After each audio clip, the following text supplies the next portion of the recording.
Okay. I began the video again because I removed my glasses. I love my glasses.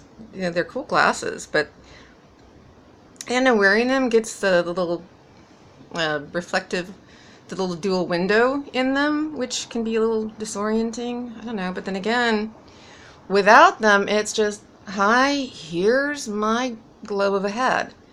Um, oval. Oval of a head. So yeah, woman in polka dots. These are my polka dots. I have very few polka dot garments, but I'm wearing two of them. So the hair loss from the Avastin was not progressing as quickly as I wanted it to. I had gotten to the point to where, I mean, just the other day I posted a video about using a lint brush, which I was doing every day, and it was removing a lot of the stubble, but there were still patches of it. Some of it still fell into my clothing and poked my skin and was not pleasant. So I would keep having to lint brush inside my shirt, and the patchy appearance is why I buzzed my hair gone initially when it first started to fall. Because 3 years ago when it fell, I did not like it. I did not like the appearance of patchy hair growth. I mean, I looked ill. I looked, leprotic or irradiated, or I looked ill, and I didn't want to look ill. I know I am ill, but I feel well. I mean, I feel well. I have energy, and until or unless I feel like a patient with cancer who's dying, or just continuously on a daily basis feel sick, I don't want to look it. I just want to, be as much as myself as I am left to be, as someone who becomes altered by illness or disease or condition. So I'm going to list those. I'm going to tag those. And I was thinking about this earlier.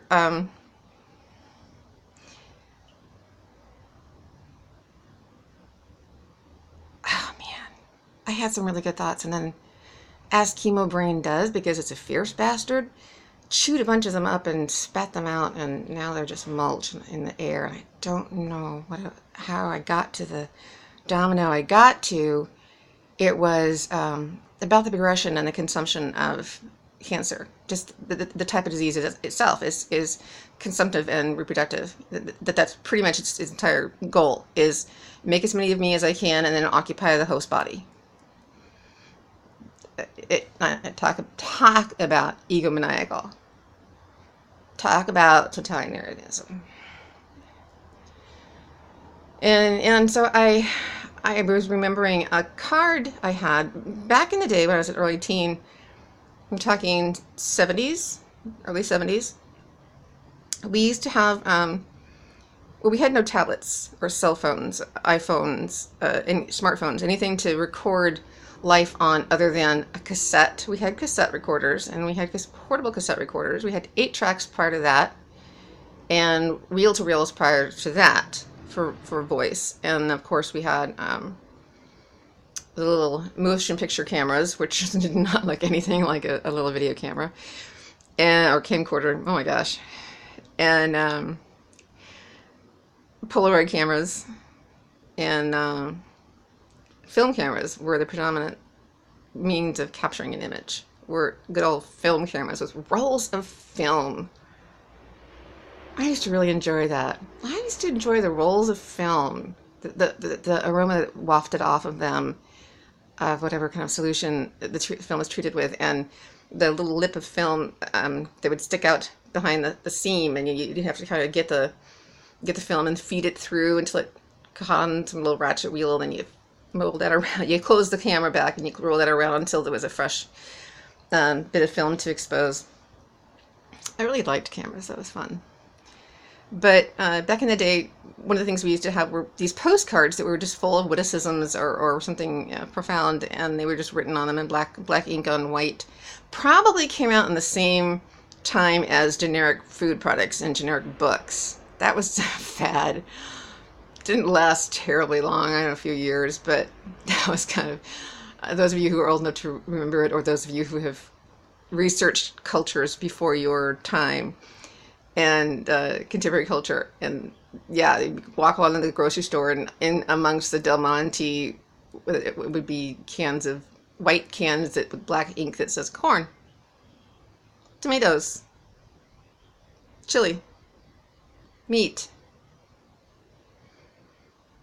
spiced ham, which is what spam is short for. Anyway, yeah, cigarettes.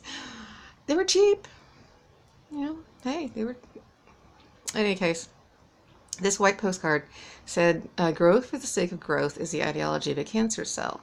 And that was before anybody in my family had been diagnosed with cancer. My father, my brother, myself. And I remember it just struck me as being witty and intelligent, and I always enjoyed intelligent humor. So I pinned it to, I thumbtacked it to my corkboard, which is what we had before we had tablets and Instagram and MySpace, which is what we had before Facebook. And in any case, yeah, so I shaved my head today. It was refreshing. It feels better. There's not nearly the stubble it was. I did expose a zit, which is delightful. My opinion is this. If a person is old enough to have age spots and wrinkles, there's no fucking way she ought to have zits. Could we not have one or the other? Either I'm going to age and appear as an aging person, or I'm going to look adolescent without any of the perks of adolescence. Fine, give me zits, perk up the boobs. Although there was a lot of adolescence I don't really want to experience again. So, I'm not sure if I was going to say something about conditions or not. Maybe I'll just do that in a different video, because this is already 7 minutes long and I'm rambling. I do tend to ramble. I apologize. But in any case, there were other things. They'll come to me and I'll make another video, and some of you will return, and I appreciate that. So yeah, sing out if you're experiencing hair loss or chemotherapy or cancer or any of the other host of conditions I have. I'll tag them in the video. If I've tagged it, I have it. And if you want to talk about it, sure. I find it empowering for the individual who has so little power in a chronic or fatal illness or condition, as well as soothing, to talk with others of like mind, to be able to communicate with someone who has empathy, which only comes from inside of an experience, truly. A person doesn't get it unless he or she has done it.